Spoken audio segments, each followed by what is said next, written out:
Hello everyone, Zelarinth here, and it just so happens that I was completely wrong on my analysis just at a quick look with Nikita. Based on just what I have seen now that we're actually seeing some gameplay come out for her, and it does look like she's going to play just quite well with the Hydro Mono team. There's no real worry where she's going to, while she really likes Confectance Index, much like Tololo does, it does look like you're going to be able to balance out Springfield's buff amongst them. There's a couple things like that I said that we need to kind of see how it works, and some things won't apply in terms of that buff for Nikita, which means that it's going to be less pertinent to keep spamming it on her, which is both a good and bad thing. It's a little bit she's a little bit weaker than what I was seeing, but she's still really good based on what I can tell. But one thing that I kind of forgot with Springfield and her buff as well is that it is a 0 turn, 0 confectance cost, so you can balance this between alternating between Tololo and Nikita, so they can both take advantage of this within the mono Hydro team. Now, it does open up questions for me on how I want to build my team, because one of my team setups that I'm planning to do is the Hydro Corrosion dual element team, which has the Kluke, Parita, Mekti, Springfield, and Tololo. How do I want to go about it from there? And it really means I may have to go in the direction that Hydro just becomes a mono team with Sabrina, Springfield, Tololo, Nikita. And so I'll kind of just start planning out and reworking my future team comps when it comes to platoon bosses. But overall, she is looking pretty good, and that it's not a problem with kind of choosing between her and Tololo. And I actually, seeing the videos I've seen so far, and we're going to take a look at a little bit of gameplay from another creator that plays in the Japanese.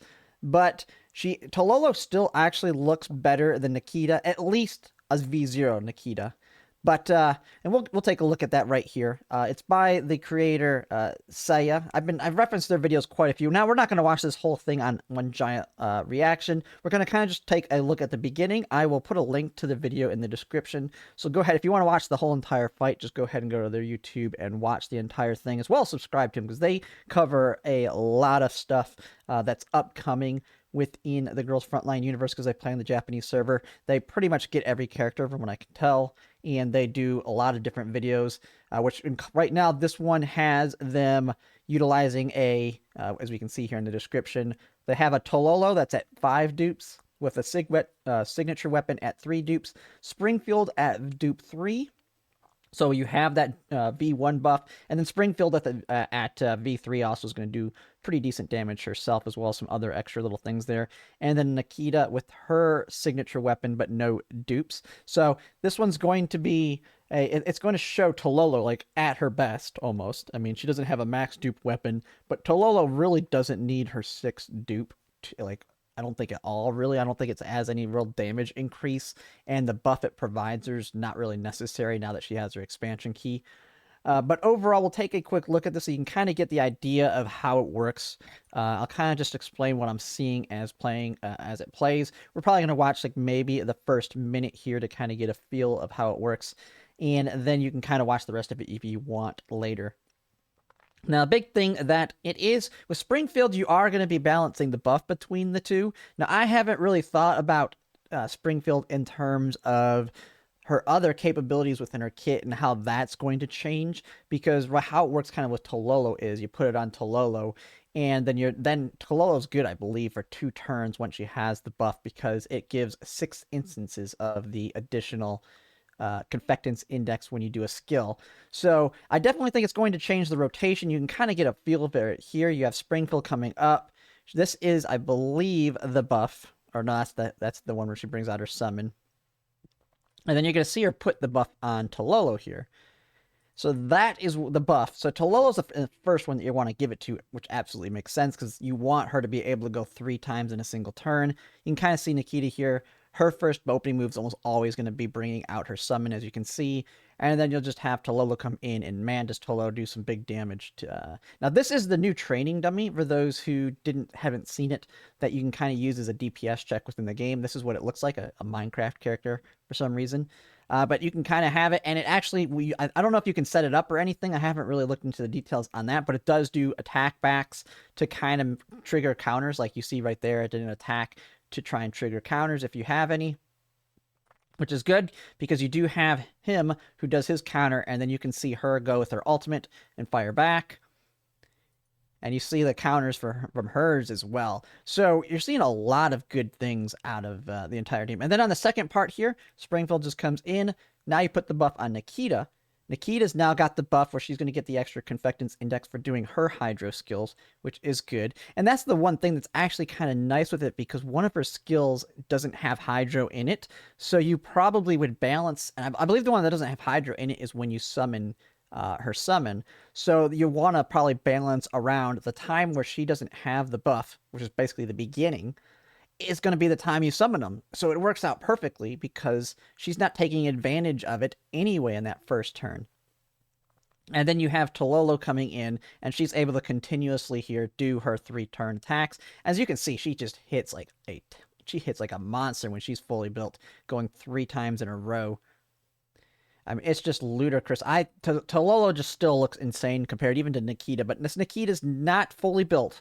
From what I understand, it's not a fully built one. They just received her, and one thing that they can't do on the CN server is they can't pre-farm as easily because they don't know the units way in advance like we are. Like, people have been saving or been farming for Kluke since the game came out because we know Kluke is coming.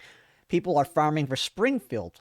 Like, once I get my characters fitted out, I mean, Springfield's a person I'm going to start farming for. Vector's one I'm going to want to get for. Mechty. So we're able to already kind of start planning out. While on their side, they're having to just, oh, this character's announced. We have a Hydro unit that's using a sniper that's going to want this specific stuff. So they're having to react on the spot. So I'm going to guess their gear is not fully the best it can be at this point. But she does respectable numbers, but doesn't seem to be, at least V0 doesn't seem so far near as close to the amount of damage Tololo can do. Still does pretty respectable damage, but it doesn't look better. But overall, they pair really well together here, and they pretty much just cycle through it there, alternating the buffs, and she has her summon, and she's doing her damage. So pretty dang good team right there. So yeah, pretty much shows that I was wrong. Nikita is going to be not a replacement. She's just another member into the Hydro team. And so it kind of makes me excited to see what we have coming next. I mean, the Hydro team is pretty much set. I mean, you have Sabrina, you have Springfield, you have Tololo, you have Nikita. I mean, you've got everything you pretty much need. And I'm wondering if the direction they're going, because all of the different elements kind of have what their special, like, I feel like they're all going to have like their specialty of how they function. Like right now, Burn Team is all about doing tons of support actions. You have more CC targeting towards the Ice and Lightning right now, where Lightning can do more of the paralyzed and heavier CC, while you have the Ice can slow the enemies down, where their movement's not as good. And then you have Burns, like I said, support actions, heavy damage. And then with the Hydro, it looks like it's targeting, can get a lot of Confectance points, at least with Tololo and Nikita. And then you have Springfield that's able to provide it. So who knows what their next character could end up being.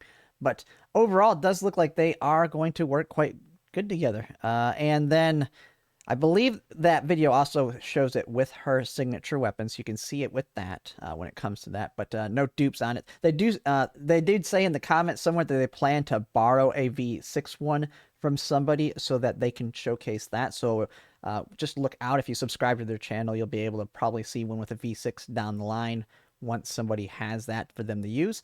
But yeah, that's pretty much it. I thought I'd just make a quick update like I said I would. And yeah, it ends up being that I was wrong in my speculation. But yeah, we'll have to kind of take a look at where I'm going to kind of put her in my priorities of polling. Because, I mean, my biggest teams that I'm building are Corrosion, Hydro, and Burn. And Hydro coming together means I kind of got to figure out my Corrosion team, because Corrosion doesn't have they don't have their designated sustain / amp yet, so you kind of have to just throw them into one of the other teams. So it may end up being I throw my Corrosion with, who knows, maybe the electric with a Belka Andrus. Who knows? I kind of have to plan myself around that. So I do plan to do a new video on polling priorities again, since it has been a while since I've done it on the characters overall for planning for the future. And then I'll eventually do one as well on my thoughts for Kluke and going for her dupes, because I haven't done one that's dedicated specifically for her. I've just talked about hers within all my other videos. But yeah, those will be coming up. And that's pretty much it for this video. If you like my content, if you could like, comment, and subscribe, it really helps. And thanks for watching.